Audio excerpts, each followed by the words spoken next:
Assalamualaikum warahmatullahi wabarakatuh. Nama saya Muhammad Adam Haikal bin Suhaimi dan nombor matrik saya ialah 058603. Tujuan saya membuat pembintangan video ini ialah saya ditugaskan untuk menerangkan peranan Imam Nawawi dan Imam Rafi'i dalam mazhab Syafi'i. Dan pergi kepada Imam Nawawi, dari segi pengenalan ialah beliau mempunyai kedudukan yang sangat tinggi dalam mazhab ini.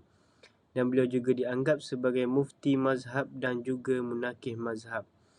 Beliau telah menghafaz fiqh mazhab Syafi'i, hukum fiqh, usul dan furu'. Dan beliau juga mengatakan bahawa tiada siapa boleh meletakkan itu pendapat mazhab Syafi'i jika beliau tidak merujuk semua kitab-kitab mazhab Syafi'i. Dan beliau juga dipandang sebagai pemersatu mazhab Syafi'i. Dan peranan beliau dalam mazhab Syafi'i, beliau menguasai kaedah-kaedah dan usul mazhab Syafi'i dan pendapat para ulama' dari kalangan sahabat dan tabi'in serta perselisihan ulama'. Dan beliau juga menyusun kitab mazhab Syafi'i, iaitu nama kitabnya ialah Kitab Rawzatut Talbin. Dan jika ada perbezaan pendapat beliau antara beliau dengan Imam Rafi'i, maka pendapat beliau lah digunakan.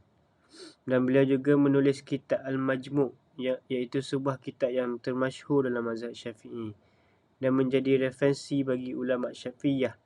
Dan beliau juga menggambarkan dan menjelaskan masalah, iaitu masalah fiqh mazhab Imam Syafi'i dengan pendapat yang kuat di antara pendapat-pendapat yang ada. Dan posisi beliau dalam mazhab Syafi'i, dalam sejarah mazhab Syafi'i ada dua jalur, iaitu jalur Khurasan dan jalur Iraq. Dan peranan Imam Nawawi dalam jalur tersebut ialah Imam Nawawi menjadi fiqh mandhab Syafi'i dari ulama'-ulama' yang telah berguru daripada ajaran Imam Syafi'i. Dan berdasarkan perturunan beliau, kelompok dua ini mempunyai kelebihan dan kekurangan masing-masing. Dan kelompok Iraq ini mempunyai secara umum lebih tepat dalam menukil nas-nas al-Syafi'i, dan sedangkan Khurasan ini mempunyai kelebihan dalam pengembangan fiqh mandhab. Dan dari segi menyelesaikan masalah qaul qadim dan qaul jadid, iaitu beliau berkata, jika pendapat Syafi'i, qaul qadim dan qaul jadid mempunyai perbezaan pendapat, maka qaul itu harus ditinggalkan.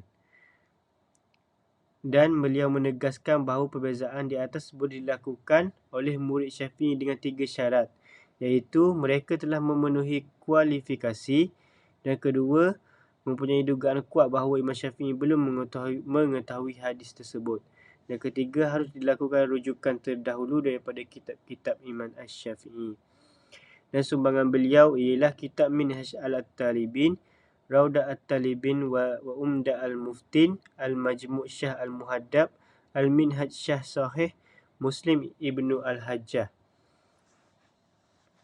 Dan kita pergi slide seterusnya, iaitu Imam Rafi'i.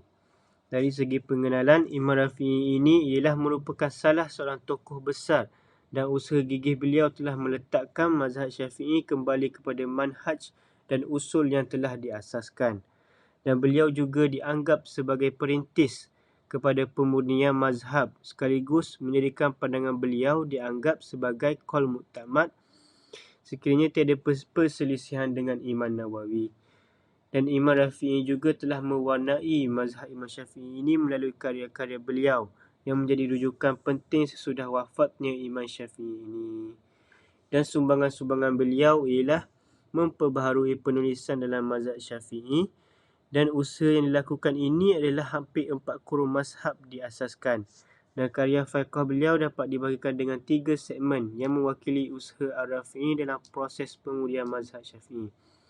Dan contoh-contoh hukum yang telah beliau menerangkan ialah 4 hukum itu, iaitu hukum melamar wanita yang sedang iddah dan talak batin. Dan yang kedua, hukum perkahwinan berwalikan seorang fasik.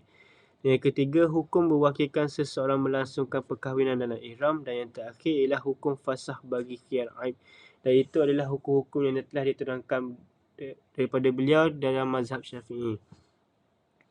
Dan hasil akademik yang telah beliau sumbangkan iaitu Fathul Aziz Shah Al-Wajiz, Asyah As-Saghir, Al-Muharrar, Syarah Al-Musnad Al-Syafi'i, At-Taznib, Al-Amali Al-Syahrihah Al-Mufradah Al-Fatihah, Al-Ijaz fi Akhtar Al-Hijaz Al-Mahmud.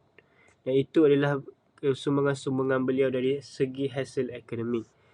Dan kita pergi kepada aktiviti dan kesan pada ulama'.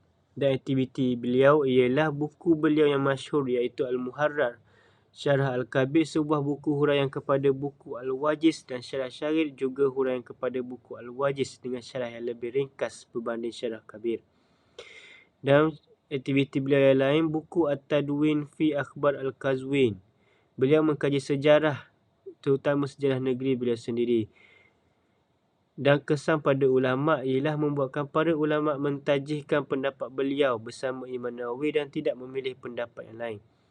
Dan memperbetulkan semula pandangan kebanyakan ulama' mazhab yang memilih pendapat berbeza dengan pendapat yang muktamad.